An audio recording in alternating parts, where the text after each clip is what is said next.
Imagine this. You're walking peacefully, sipping your chai, enjoying a good day, and then someone comes, says something rude, and your whole mood crashes. Just one sentence, just one look, and suddenly you're burning inside. But pause for a second. What if I told you the most powerful response is not a reaction, but a redirection? Friends, in life, people will hurt you. That's not a maybe, it's a certainty. Some do it unintentionally, others, sadly, very intentionally. But how you respond will shape not just your relationships, but your character, your peace, and your future. We live in a world where everyone's racing to give a comeback. Someone shouts, we shout louder. Someone disrespects us, we plan revenge. But the truth is, when someone hurts you, don't react instantly. Just do this. Pause, breathe, and respond consciously. Let me share a little story. A monk once asked his teacher, "How do I know when I've truly grown in wisdom?" The teacher smiled and said, "When someone insults you and you don't feel the need to prove them wrong." Wow, that hit me. Because isn't that what maturity really is? It's not about how sharp your tongue is. It's about how still your heart remains when chaos surrounds you. Life will give you many opportunities to react. But the wise ones, they learn to respond. So next time someone hurts you, before you react, take a pause, breathe, observe, and choose your response. You're not just preserving your peace, you're building your power. Let them throw words, you throw wisdom. Let them bring chaos, you bring calm. Let them try to shake you, you stand still like a mountain. Because when you master your reaction, you master your life. In a world where everything moves fast, messages flying in, tweets flying out, we've gotten used to instant responses. Someone criticizes us, we reply in seconds. Someone hurts our feelings, we send that angry message back. It's like life has become a tennis match. You hit, I hit back harder. But in this rush to react, we often forget to reflect. Think about this. Have you ever sent a text in anger only to regret it 5 minutes later? Or shouted at someone during a fight and felt guilty for days? That's the cost of reacting. Reaction is immediate. It's emotional, it's raw, but more often than that, it's reckless. Reflecting, on the other hand, is where wisdom lies. There's a story of a man who was walking in the forest and got bit by a snake. He screamed in pain, but instead of seeking help or treatment, he chased after the snake in anger, determined to punish it. He ran deeper and deeper into the forest, losing his way, getting more injured, more exhausted, until he collapsed. Now the question is, did the snake cause his downfall? Or was it his reaction to the snake? That's how many of us live.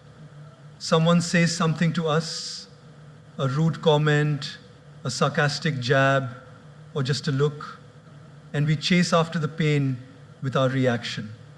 We carry it with us all day, sometimes all week.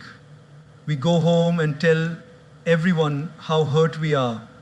We post about it. We replay it in our mind like a movie stuck on loop. But what if instead we just paused and reflected? Imagine someone honks at you aggressively while driving. Now, one option is to scream back, speed up, and let road rage take over. But what does that lead to? Stress, anxiety, maybe even a dangerous accident. But another option is to smile softly, take a deep breath, and think, maybe they're having a bad day, maybe they're rushing to a hospital, Maybe they just lost their job. You don't know their story, but you know yours. And your story is too precious to be ruined by a moment of someone else's instability. Reflection gives you space to see beyond the moment. It allows you to observe your emotions without becoming a prisoner of them. It's like the difference between a spark and a wildfire. The spark is the moment someone says something hurtful. But the wildfire, that's what you create when you pour your reaction onto it.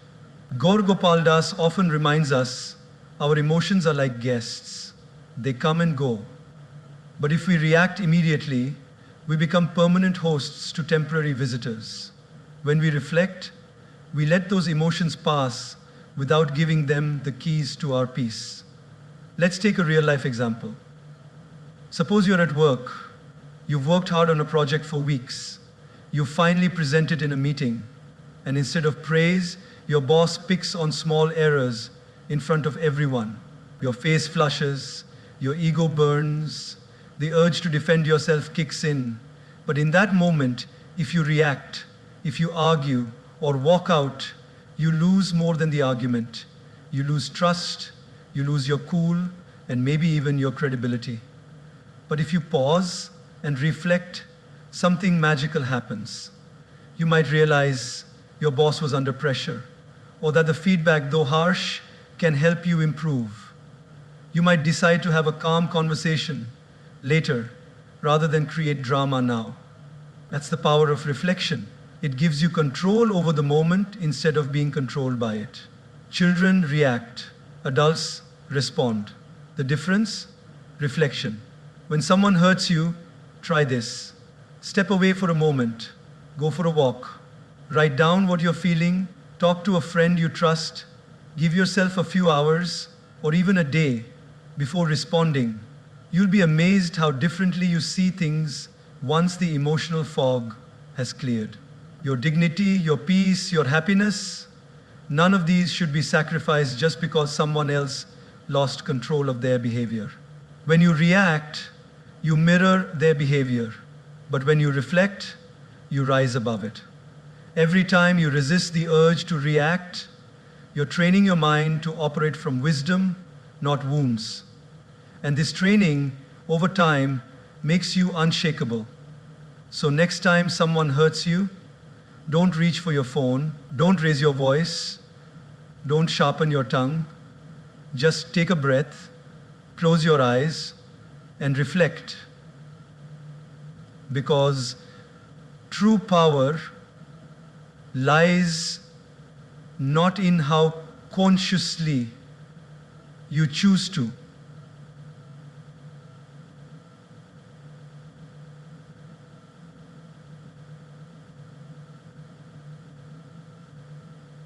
Don't raise your voice. Don't sharpen your tongue. Just take a breath, close your eyes, and reflect. Because true power lies not in how quickly you react to everything, but in how you first take a deep breath. There is a simple wisdom in something we all do every second of our life: breathe. Yet, in moments of stress, anger, or hurt, we forget to do just that. We forget to breathe before we speak. And because of that, we often say things we don't mean, act in ways we later regret, and damage relationships that matter to us. Think about this for a moment. How many times in life have you said something in the heat of the moment, only to wish you could take it back a few minutes later? Maybe you were tired, maybe someone pushed your buttons, or maybe you were just having a rough day. But the words came out sharp, impulsive, and raw. And just like that, they hurt someone you care about. That's the power of words, spoken without breathing, without thinking. Breathing before speaking is not just about inhaling air. It's about creating space between the trigger and the response.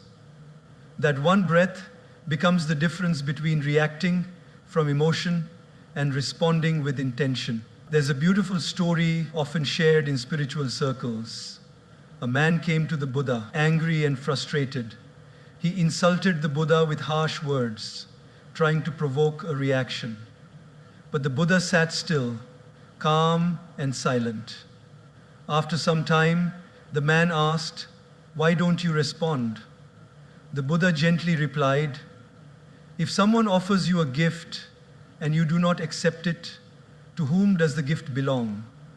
The man replied, "To the one who offered it."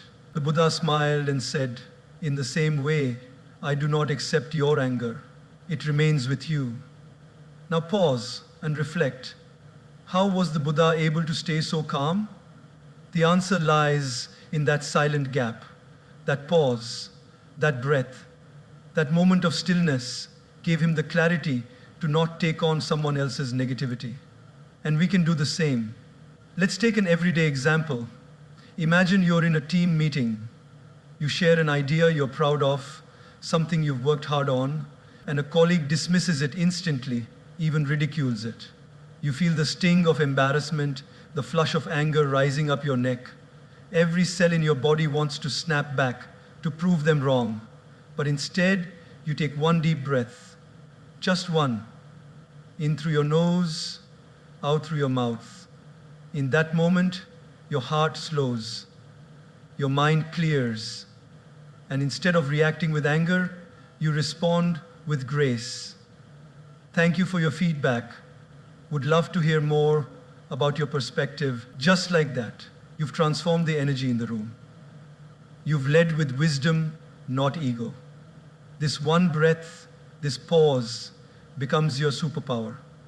You see, when we're emotionally charged, our brain operates from the amygdala, the fight or flight center. It's survival mode. That's why we lash out, shut down, or get defensive. But the moment we breathe consciously, we activate the prefrontal cortex, the rational part of the brain. Suddenly, we're not reacting from fear or anger, we're responding with thought and maturity. Gaur Gopal often says, if you can control your breath, you can control your life. And it's true. The breath is the bridge between your mind and your emotions. It's the invisible thread that ties your inner world to your outer actions. Let's take another example. Picture a parent who just got home after a long, exhausting day. The house is a mess, the kids are shouting, and one of them spills juice all over the floor. The parent is at the edge of snapping. But they stop. They close their eyes, take a deep breath, and count to 5. Suddenly, they see things differently. They see the laughter of their child, the innocence in the mistake, and instead of yelling, they kneel down, clean the mess, and turn it into a moment of connection. That breath saved the moment. That breath protected the relationship. So often, what we need is not more words, but more space between our words, more silence between our emotions, more breath between our impulses. When someone says something hurtful, before you reply, breathe. When life doesn't go your way, before you complain, breathe. That breath may seem small, even unnecessary, but in reality, it is everything. It gives you time to choose your tone. It gives you space to think. And most importantly, it gives you the power to stay in control of yourself. Words once spoken cannot be unsaid, but words delayed through breath can be transformed. And often, silence says more than speech ever could. So let breathing become your daily practice. Before that meeting, take a breath. Before that tough conversation, take a breath. Before hitting send on that angry text, pause and breathe. You'll be amazed how much peace and power you find in just a few seconds of stillness. Because those who master their breath, master their emotions. and those who master their emotions master their lives. It's one of those statements that sounds simple, but holds a deep, transformative truth. Hurt people hurt people. It means that those who inflict pain are often the ones who are silently bleeding inside. When someone lashes out at you, mocks you, ignores you, betrays you, or treats you unfairly, it's natural to take it personally. It's human to feel offended. But the moment we look beyond their behavior and try to understand the pain behind their action, something changes in us. Our heart softens. Our reaction transforms into reflection, and instead of returning pain with more pain, we begin to respond with compassion. Picture this. You walk into a bakery, smile at the cashier, and cheerfully say, "Good morning," but she just glares at you and grumbles, "What do you want?" For a second, your pride kicks in. How rude! Who does she think she is? But then you pause. You wonder, maybe she's going through something. Perhaps she woke up to bad news. Maybe she's struggling financially. Maybe her child is unwell, or she had a fight with someone she loves. You don't know her story, but suddenly your story doesn't have to be affected by hers. So you smile and say, "Rough morning," and you see her eyes soften.